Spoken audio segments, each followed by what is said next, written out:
Hey there! Welcome back to our Internal Medicine Clerkship Faculty Development Series.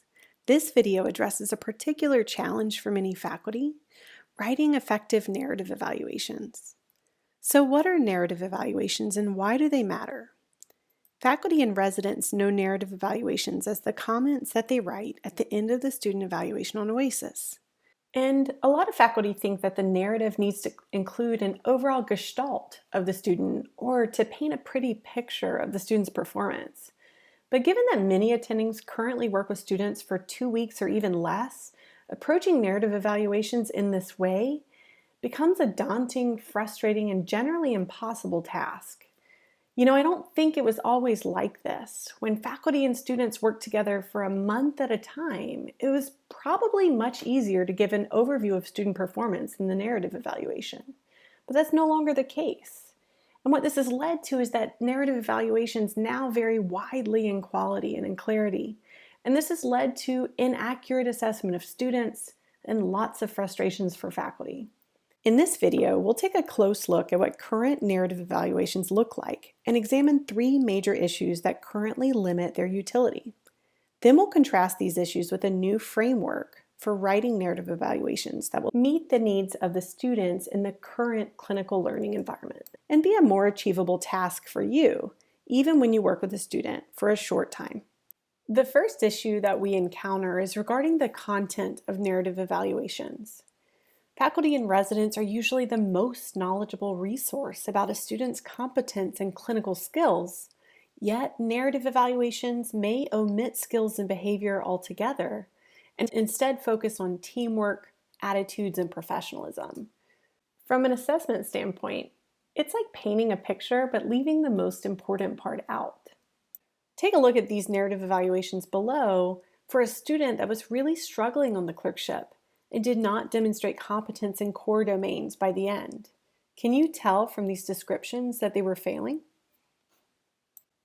In order to lead to accurate assessment, narrative evaluations actually need to focus on describing observed behaviors and skills. Of course, this is contingent on meaningful observation, which is a fundamental expectation of your time with the student. Here's a framework to help you remember to include these key domains in your evaluation. It's a really simple mnemonic, but it's pretty effective in breaking down the larger, more abstract task of writing a narrative evaluation about your student into a structured framework of 4 more concrete tasks of describing their skills, teamwork, attitudes, and clinical reasoning. The second major issue that we encounter is the language that's included in narrative evaluations. Currently, these narratives include a lot of high inference language aimed at giving an overall gestalt of student performance. The problem with high inference language is that it relies on your perceptions of quality and judgments rather than describing behaviors that you observe. It can be pretty abstract, much more susceptible to bias, and challenging to generate an accurate picture of the student's skills and competencies.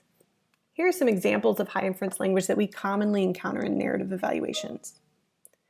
Take a look at this evaluation, which is very similar to hundreds of evaluations I've read in the past. This was written about one of the top students of the year last year. Yet, I've read similar evaluations on students that nearly failed the clerkship. This has led to missing students who really need extra coaching to get where they need to be, or not highlighting other students that excelled in all competencies. So rather than trying to paint a picture of the student's performance, think of your job as actually journaling your observations using concrete, descriptive language. If you use this low inference language and reference a shared mental model like RHYME, it's much easier for clerkship directors to generate assessment that's credible, reproducible, and less biased, and to highlight students that are excelling and help support students who are in danger of failing. The good news is that it's actually much easier to generate concrete observations rather than overarching impressions after really short periods of working with students. But low inference language is not necessarily intuitive because we've been indirectly taught that we have to write an overall impression. If you need help generating low inference language using the RHYME framework, we have plenty of tools to help you. So let's practice these two goals.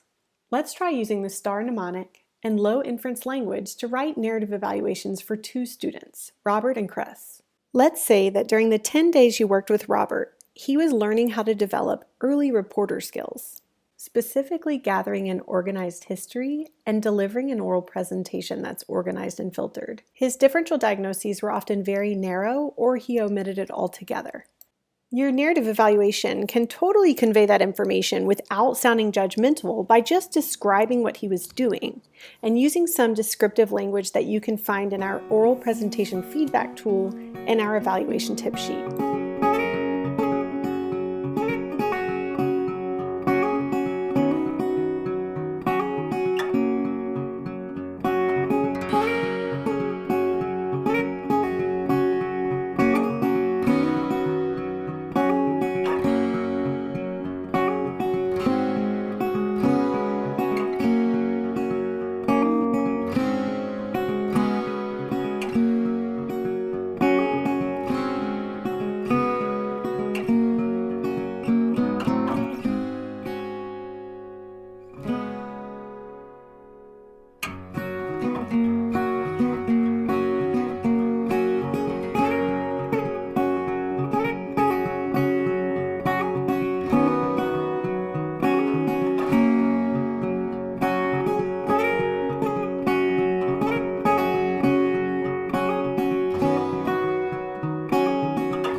The last issue we encounter with narrative evaluations is a lack of clarity around score selections.